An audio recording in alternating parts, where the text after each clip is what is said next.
Hello everyone and welcome back to my channel Edmond Mendaros at panibagong update sa Microsoft Rewards. Ang isi-share ko sa inyo on how to set as goals on Microsoft Reward Points. So guys, pang third times ko na rin ito kung sakali mag-redeem ng 1,500 pesos na gift card. So sa mga naipon ko na points, so akalain mo yon nagbabrowse ka lang at magkaka-earning ka na dito, di ba? Kaya kung wala ka namang ginagawa dyan at hindi masayang ang oras mo sa kaka-internet, try mo na mag-Microsoft Reward Points. Ang kailangan mo lang dito is data connections and then Wi-Fi connections. Wala kang ilalabas dito na pera o wala kang babayaran. Free po siya mga kaibigan. Kapag nakaipon ka, then pwede mong i-redeem. Yan, so nasa description box ang other details para mag-guide ka.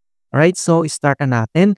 So, ang suggest ko lang guys ay pwede mong gamitin si Microsoft Edge browser para mas madaling ma-access si Microsoft Rewards.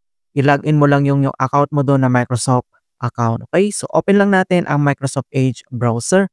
So, ganito siya.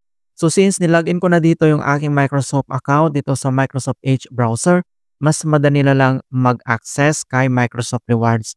So, dito lang sa top right corner, makikita mo dito yung ating Microsoft profile account. So, click mo lang yan. In automatic na nandito na kaagad si Microsoft Rewards.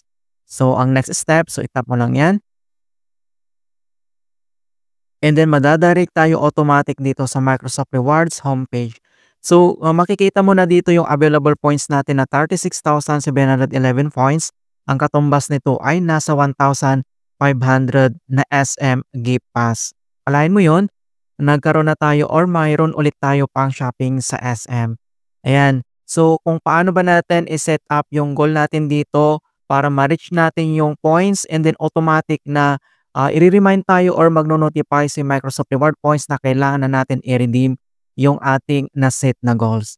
So, ang next step, dito lang sa taas mga kaibigan, katabi nitong available points, makikita mo dito yung auto-redeem and then next dito lang sa baba, ito yung setup. So, itap mo lang yan.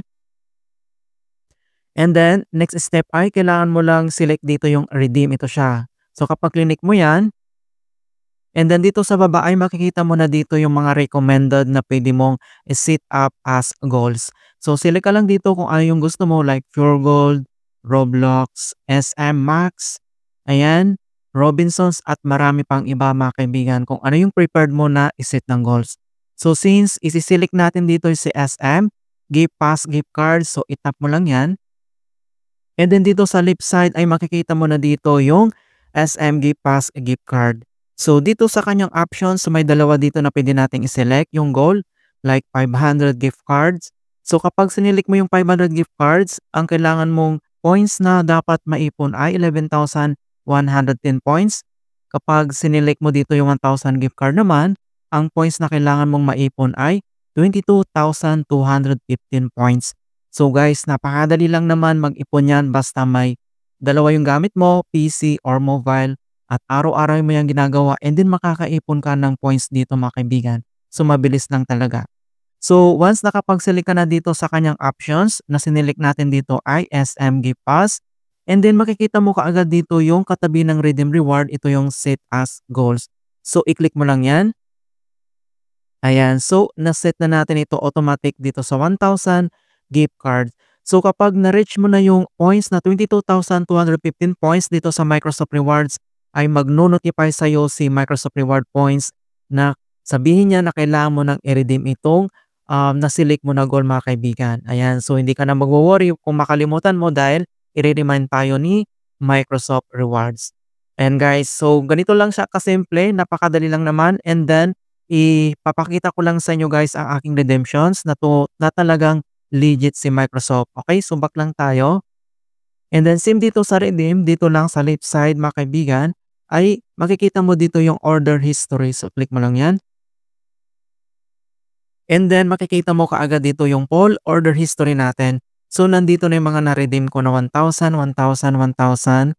And then GCash, GCash. So unfortunately ang GCash ay na-remove na dito sa Microsoft Rewards guys. So ang mayroon na lang dito mga SM at iba pa. Okay? So talagang legit po yan. So kung paano ba natin ito, bigyan ko na rin kayo ng details kung paano ito makuha yung code. So dito lang sa right side makikita mo dito yung git code mga kaibigan. Kapag okay na dito yung order history mo nandito na siya and then tap mo lang dito yung git code. Click mo yan. And then makikita mo dito yung redemptions URL. So ang expiration nito guys ay within 1 year. Kapag hindi mo yan na-redeem within 1 year, forfeit yan, sayang naman. So i-click mo lang dito yung redemptions URL. And automatic na madadirect na tayo dito sa kanyang your e-gift details. So nandito yung total amount and then ito yung kanyang code. So punta ka lang sa any participating store ng SM sa department store. Kapag ito yung sinilik mo, papakita mo lang yung code, i-verify nila, magbigay ka lang o mag-present ka lang ng valid IDs and ganun lang po kasimple talaga. Ibibigay ka agad sa'yo ito. Alright, so ganun lang po kasimple mga kaibigan kung paano natin is-set up yung goals natin dito sa Microsoft Reward Points. I hope na nakapagbigay ako ng konting kaalaman at guide tungkol sa Microsoft tutorials. Thank you guys and see you in my next tutorials.